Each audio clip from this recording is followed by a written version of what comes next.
بڑھاپے کی عمر میں زنا کرنا اللہ کے غضب اور غصے کو بھڑکاتا ہے. اللہ تعالیٰ قیامت کے دن 3 لوگوں سے بات نہیں کریں گے غصے کی وجہ سے، اور نہ جنت میں داخل ہونے کے لیے پاک کریں گے. ابو معاویہ حدیث کے راوی نے کہا، اور نہ ہی اللہ سبحانہ وتعالیٰ ان کی طرف نظر کرم فرمائیں گے، اور ان کے لیے دردناک عذاب ہے. نمبر 1 بوڑھا زانی، دوسرا جھوٹا حکمران، اور تیسرے متکبر فقیر. پھر اسی طرح جس بستی میں زنا عام ہو جائے وہاں موتیں بہت ہونے لگتی، موت کی کثرت ہو جاتی، قتل کی کثرت ہو جاتی. پھر اسی طرح کسی بھی غیر حاضر شخص کی بیوی سے زنا کرنے والے شخص پر اللہ تعالیٰ قیامت کے روز ایک سانپ مسلط کر دیں گے. یعنی کسی عورت کا شوہر کہیں گیا ہوا ہے اور ظاہر ہے کہ ہسبینڈ کا یہ کام ہے کہ بیوی کو پروٹیکٹ کرے، اور وہ اکیلی ہے، تو اس کو اکیلا پا کر کسی نے اس کے ساتھ اگر برائی کی تو ایسا شخص قیامت کے دن اس انجام سے دوچار ہوگا. عبداللہ بن عمرو کہتے ہیں رسول اللہ صلی اللہ علیہ وسلم نے فرمایا، جو شخص کسی غیر حاضر آدمی کی بیوی کے بستر پر آ کر بیٹھتا ہے اس کا انجام اس شخص جیسا ہے جسے قیامت کے روز زہریلے سانپوں میں سے ایک سانپ ڈسے گا.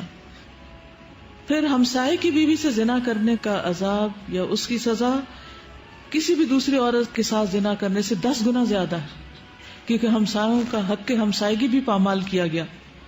حضرت مقداد بن اسود کہتے ہیں رسول اللہ صلی اللہ علیہ وسلم نے اپنے صحابہ سے دریافت فرمایا، زنا کے بارے میں تمہارا کیا خیال ہے؟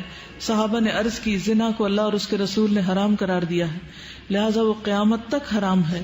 پھر آپ صلی اللہ علیہ وسلم نے صحابہ کرام سے فرمایا، ایک آدمی اگر 10 عورتوں سے زنا کرے تو یہ گناہ اس سے کم ہے کہ آدمی اپنے ہمسائے کی بیوی سے زنا کرے. ہمسائے کی بیوی سے زنا ایک تو حق ہمسائیگی پامال ہوتا ہے، اس کے علاوہ کیا وجہ ہے کہ اس کو کیوں زیادہ برا کہا گیا؟ اعتماد کا رشتہ ہوتا ہے، اور ساتھ ساتھ گھر ہوتے ہیں نا، تو سارے راز معلوم ہوتے ہیں، کس دن کون اکیلا ہے، کون گھر میں ہے نہیں ہے. پھر اسی طرح تانک جھانک کے مواقع بھی ہوتے ہیں، اور کئی طرح کی خرابیاں اس میں آ جاتی.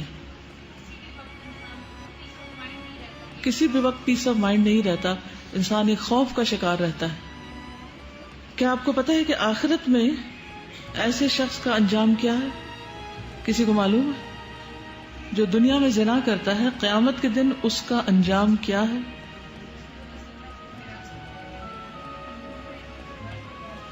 شابش.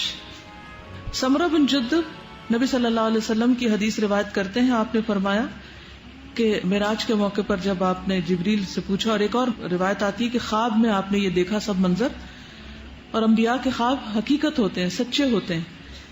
تو انہوں نے جبریل اور میکائیل سے پوچھا کہ جو مناظر آپ نے مجھے دکھائے ہیں ان میں سب سے پہلے جس شخص پر آپ کا گزر ہوا اس کے جبڑے، نتنے اور آنکھیں گدی تک لوہے کے آلے سے چیری جا رہی تھی، تو یہ کون تھا؟ تو بتایا گیا یہ وہ شخص تھا جو صبح کے وقت گھر سے نکلتا، جھوٹی خبریں گھڑتا، جو آنن فانن ساری دنیا میں پھیل جاتی.